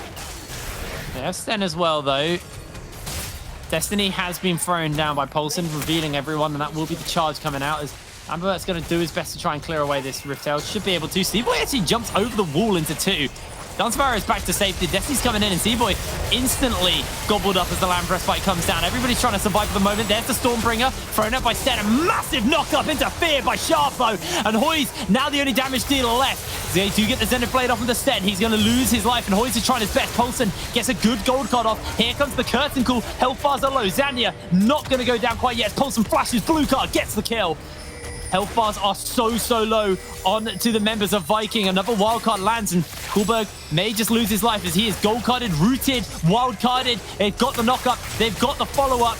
There's the flash, there's the Hoy's. Hoy's has got himself a triple kill, looking for the quadra kill onto Eski as he gets it. Hoy's popping off. What an absolute beast, just 2v4ing Viking. I was like, this is such a great fight for Viking. They find the success, and he just manages to, him and Poulsen, 2-man, take them all down. And on top of that, they'll secure the 3rd dragon. What a play from those two. That looked like the best case scenario was those two are going to be able to survive, and they'll lose mid lane turret. Somehow, I a quadra kill on your Jhin. I thought they'd get like 1 fringe kill, but you can see the initial engage. This is really solid for Dusty, because weather fighting's pretty awkward, and it's not really effective use of any of the tools from them. That knock-up as well from the Scion, massive. And at this point, it's kind of the team fight's over. Okay, we're done. Yes, Hoy's and Poulsen get out, but this should be it. But you can just see, the ult was pretty huge. They get a shot in Azandia, which slows him. This allows Poulsen to go for the flash finish. But after this point, Viking could just disengage, but they want the dragon, and Kulberg walks in a bit too aggressive. He doesn't have the teammates backing him up. Overstep comes out here, and then Hoy's, he's going ham, takes that little ambivert, flashes for Kulberg. Final shot comes in to take out the Hecarim, and then able to finish off Eski as well. It's just flawless navigating the fight, but in honesty, Viking a little disrespectful in that one, not assessing the situation correctly, and not respecting the fact the health bars were so low. And now it is unbelievably strong. 0-4 on Little Ambivert versus the 5-1 as hey, has been spotted out. Poulsen back on 12 Magi stacks, so he has the movement speed once again. All worth it, baby. Goes in for a Destiny with the Abyssal Voyage combo, but Flash comes out from the Ambivert to get out.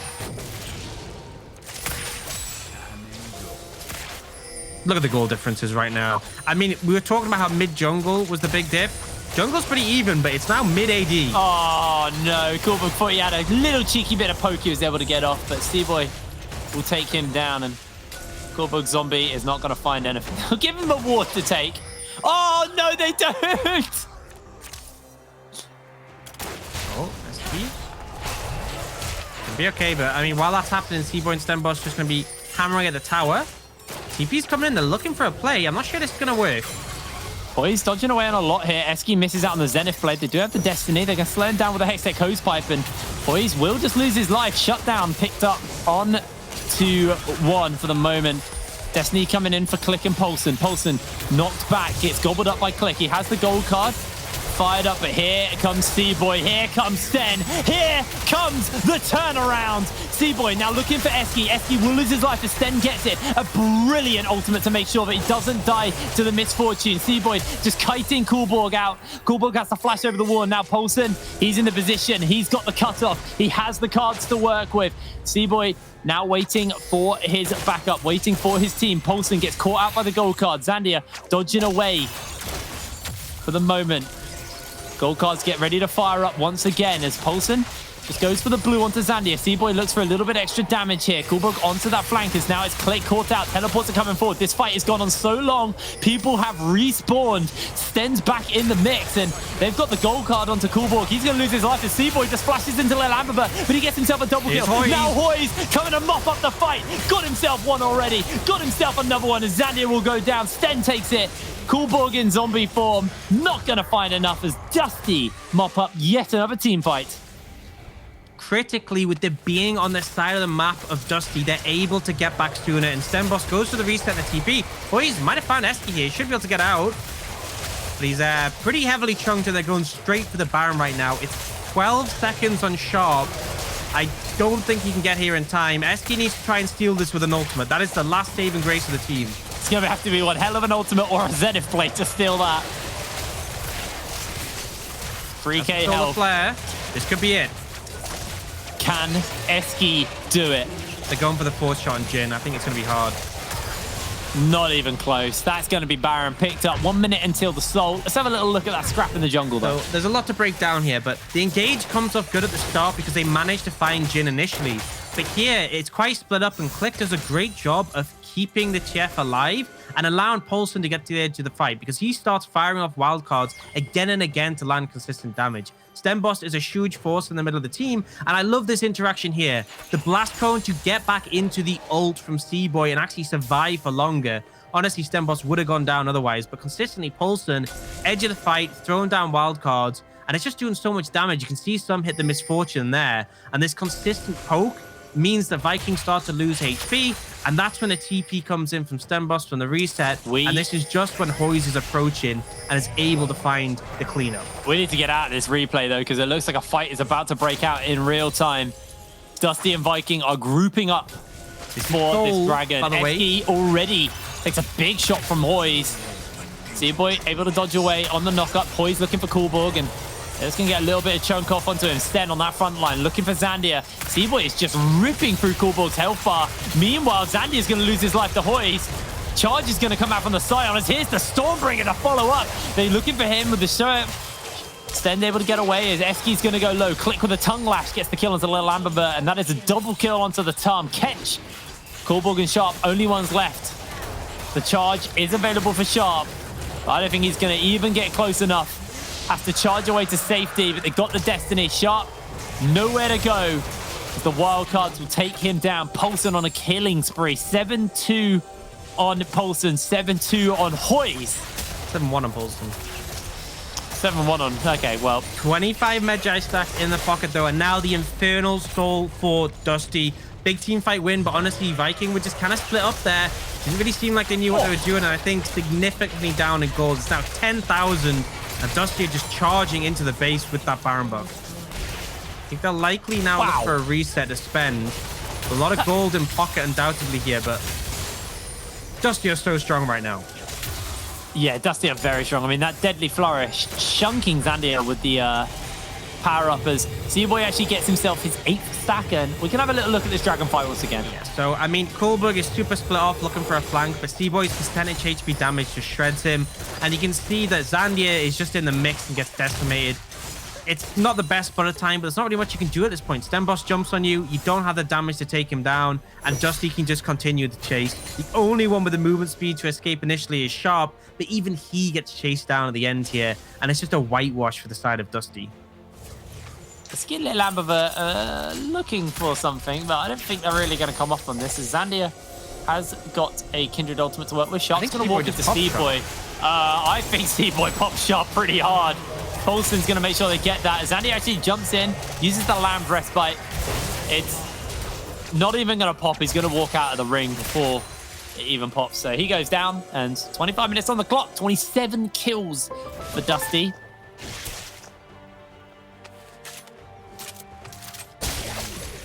Yeah, that is like crossing the T's, dotting the I's now for Dusty. It is really difficult to see a window Viking come back in, and Dusty just looking to push down through that bot lane tower. 2 members still down for the 8 seconds, but Sharp does have the ultimate, so I think a last miracle defense might need to come in here. Coolborg is just going to get rooted, but uses the ultimate. Great flash out by Sten to make sure, but Coolborg is not getting out of this one as the curtain has been called. Eski is going to take one last shot from Hoyes as he gets that kill nice and easy. Coolborg's ghost will go down, and the inhibitor in the bot lane will be next to follow. Deadly Flourish dodged away, but Zandia is taking so much damage. Where'd he go? The crit, and they're looking for the kill on the fountain. A double kill picked up for C-Boy. Hoyes gets the last kill. That's the ace. This is the base. 26 minutes on the clock, and a second 2-0 today. Dusty, knockout Viking. Honestly, yeah, pretty crushing victory. And I will say, Dusty looking like they may be in a good spot to challenge Barrage because they dominated that series against Viking. Had me convinced, and it felt like it was all gas all the time. There's brief moments where Viking did look like they had the ability to contest, but for the most part, a one-sided affair. Yeah, absolutely. A really one-sided affair there for Dusty. I forgot their name for a moment. Honestly, game one, bit of a snooze fest, if I'm honest. It was very slow, very methodical. Game two, they were like, we just win. We just Yeah. hardcore win. Yeah, Wow. I mean, it was really strong performance. I think you could see the power they could get from that Twisted Fate as well. And I think Click, a big instrument in their success, constantly moving around the map and finding success. Overall, I just think everyone on the team was playing a really solid game. Like that Hoy's quadra kill was really, I didn't expect that to come out. And that was kind of the moment. I think that's the problem is that like overall, Dusty with a stronger team, but there were those moments where I was like, oh, Viking can find a comeback. And then Dusty just make a play like that. It's like, oh, never mind. I guess the better team wins. It looked like the comeback for Viking, or at least like an opportunity for Viking in that moment. And then it just went from like, oh, this is good for us, to this is so unbelievably bad. There is nothing we can do. But fantastic game there overall by Dusty. Fantastic set of games for them as they get themselves a 2-0. We are going to wrap it up here, guys. But after the break, we are going to have an interview, and our analyst desk can have a little further look into this series. We'll see you after the break.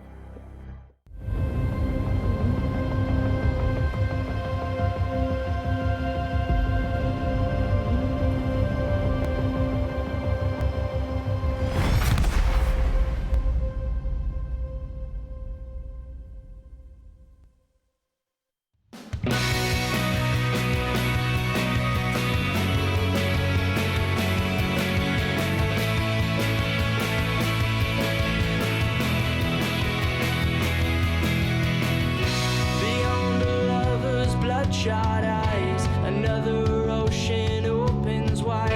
Our love is sick but still alive. Then all our hearts would radiate and melt the sadness we create. Only then could we survive. Let's turn around before we drown. Singing, hey,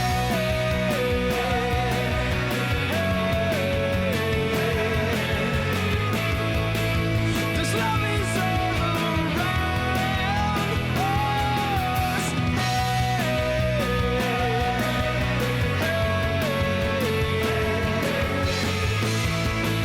This love is all around us. Staring idly at the sky, love is almost past us by. Still we watch it fade away, and all our prospects wearing thin. We don't know where to begin, or where we might have gone astray. We crave, we strive to feel alive. Singing, hey,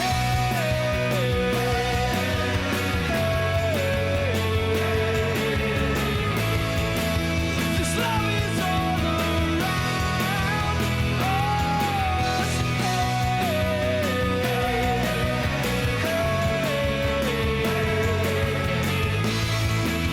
This love is all around us.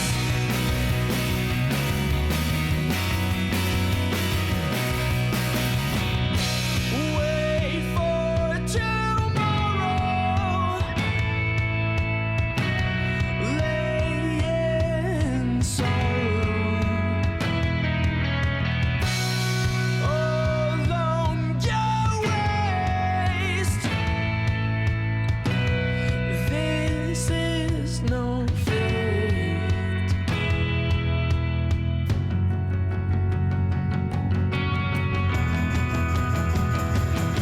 Singing, hey, hey. This love is all around us.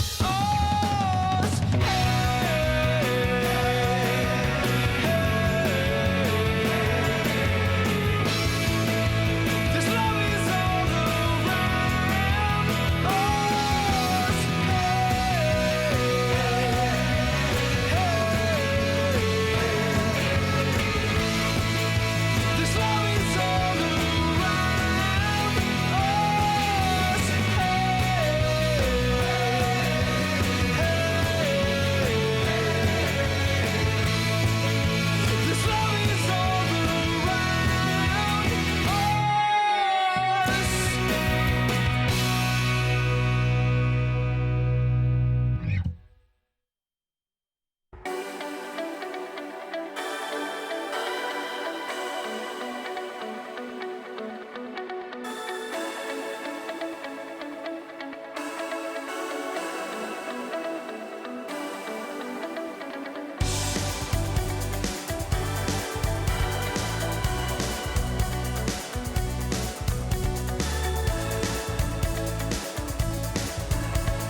We've concluded the day with a 2-0 win from Dusty over Viking Esports. So I would say it's been a long day, but it hasn't been a long day, Goldborg. It's actually been a very short day.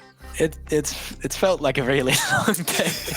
I gotta be honest with you. And in the end, Dusty really coming through, showing everyone what we already kind of knew, that they were the superior team. And we've said it the whole day. It is a kind of mismatch, and I think Viking should still be proud of their accomplishment. They are still a very young team, as we're talking about. They're going off against Dusty, who had players like Click, Steinbuster with EU Masters experience as well. So, I mean, they could be proud of what they brought. Yeah, but in the end, it's Dusty taking the win. And to talk about the game, we're heading over to their top laner. And correct me if I'm wrong, because I've been said, do it as sweet as possible. Steinbuster. Is that correct? Yeah, it was great. It was great. It doesn't really feel that great. No. I mean, it was very Swedish. It sounded very Swedish. I like it. Talk to me through the series. I mean, let's be fair. The first game was, well, kind of a snooze fest, we said on the desk. Yeah, I mean, I felt like in both games today, I didn't need to do much. I felt like my team played very well, and we were all on the same page, and practice has been going great lately. So, yeah, we just pulled through 2 clean wins, and it felt great, yeah. Yeah, coming from a very good European Masters in summer, representing the Italian ERL, how is it to be back in the NLC? It feels good. There's a lot of names that I played against before in previous years, and I had a short stint, like 1 year now in Italy, and yeah, it feels great to be back and play against some Nordic friends. How do you feel over the overall level of the tournament so far? I feel like coming into the tournament, I felt like Tricked and Barrage would be the strongest opponents, and they had to play against each other today in the quarters, so that was a bit unfortunate. I was hoping to beat one of the teams on our way to the finals, but yeah. And the other teams, I feel like it's a pretty good level this year, actually. I expected it to be a bit lower on the teams that were below Tricked and Barrage, but I feel like a lot of teams are stepping up and they're surprising me. Yeah, so this coming Saturday, you'll be playing in the semifinal. It's going to be against Envision or Absolve. They'll be playing tomorrow. Who would you like to meet in that semifinal, and why? I'd like to meet Absolve for sure. I played against Acidi in the Italian league, and we had some pretty good games last split I played in Italy against him, and so yeah, like for sure I would like to play against Acidi again, and I'm hoping for a close series tomorrow, and yeah, would be fun to play against him. Yeah. Stian, also thank you for your time, and good luck this Saturday in the semifinal, and see you then. Cheers, thank you. Yeah, Stian Bolsa wants to play Absolved, Goldborg. I mean, I'm fine with that. I'm kind of, Envision is the team that I think we have had the least information about in this tournament, because we've just not had them on the mainstream yet. So essentially all we've been doing is watching the VODs. And I think that can actually be a pretty close series, because Absolve, kind of a flippy team every now and then. They're not consistent at all. Like, they really need some more, consistency, I guess, just in general. So I think it's going to be a hypey series tomorrow. Before we dive too deep in the series of tomorrow, we still have a wrap up to do, Jamada, and that is in the form of a play of the day. What did you feel like was the play of the day?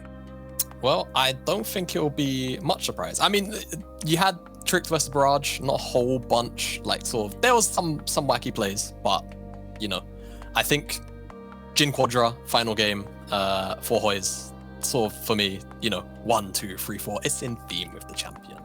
Yeah, Goldberg, for you, what stood out most today? I think it was the Maxi steal of the Drake. In all honesty, it just brought them back from Drake, who was really far ahead and looked to win that game. It was just a comeback moment, and essentially the play is nice and all, but it's that hype it brings with it. It's the comeback. You love to see it happen. If I'm not wrong, I think we're going to watch the play of the day as well. I mean, it's my first day here. I am the new guy, so I have to look around now. Oh, everything. Yeah, we're going to the play of the day, I hear. Jamana, I think you're breaking that down, right? Yeah, I mean, I think it's just going to be a roll through one time. And start of the fight, it's not looking great for Dusty, to be honest. They kind of overreach further up in the mid lane. And Viking rightfully punished. But you see that that second curtain call bullet sort of clip Zandia. Paulson finds his mark there. And from this point, you're like, okay, Dusty probably going to back off. But then Kulberg kind of makes a bit of a pathing error. Hands himself over nicely to Hoyes, and then all of a sudden, Lil Ambivert's just not paying attention, apparently. And there's just 1, 2, 3, 4th shot. It's not going to kill Eski, but at the end of the day, he's still going to be the one picking up the kill credit. Is going to be that Quadra game. Nice. Slow down. The slow mo, yeah, the extra slow. I mean, that's how the first game felt like. I mean, that was, to be fair, that's how it looked like. So for today, Barrage and Dusty will make it through to the semifinal, but we have no idea yet who they will be playing against. Let's have a look at the brackets once again, where we'll see what's in store tomorrow. So if you have nothing to do tomorrow, you know what to do, because it's Unique Esports Club taking on NLC in a best of 3. And Envision and Absolved will be playing then as well. And I mean, 2 of those teams will be eliminated from the tournament. And first, I want to talk about the best of 3 between Unique and Ensa Goldborg. What are your expectations of that? It's definitely interesting because some may say that Unique has been overperforming a bit, and I think a lot of people would say that ENCE has been underperforming. So it's kind of, okay, which team is actually going to be showing up in form? And I think that both these teams have something to prove. ENCE as a roster was here in summer. They did not make any changes, and still sometimes they seem so uncoordinated. But we also saw it against their games versus Riddle, where one game, Riddle stomped them. Game 2, they stomped Riddle. And then game 3 was just kind of close, and then they won inevitably through from a throw coming through from Riddle. So yeah, I really need them to just hit the mark instead of being so uncertain of each other. I want to see them find their presence on the map. Yeah, we also touched upon already Envision Absolved. That's going to be an interesting one. Do you think the series of tomorrow, Jamada, will be close? Yeah, I think we've collected. I think everybody watching the tournament who has slept on Envision for a large majority of it. They've looked really strong. They have been playing pretty decent League of Legends, in all honesty. I think if we get an Absolved which plays a consistent game, we'll have a really close series. I think if Absolved kind of, they don't play foolhardily, right? They don't like full commit to plays that they're trying to make, that Envision will just run away with it. And I really mean it, as in, if Absolved don't come with their A game, I feel like Envision will just 2-0 them. I think it can be that kind of series. I don't want it to be that kind of series, but I think Envision might just have the strength and the ability to outright do that. I think that's a big question. We'll have to get our answer tomorrow, because tomorrow we'll be proceeding with the quarterfinals. Once again, it's going to be Absolved and Envision, and also Unique versus Ensa. They will be fighting out in a best of 3 as well. For my position, I'm going to thank you guys, Goldborg and Jamada, for being at the desk with me today. But also on this vision, I need to thank MasterCard, Algigant, and Corsair for making it all happen in the NLC Fall Open. I hope to see you tomorrow for another 2 best of 3s, and let's hope that will not be a snooze fest. See you then.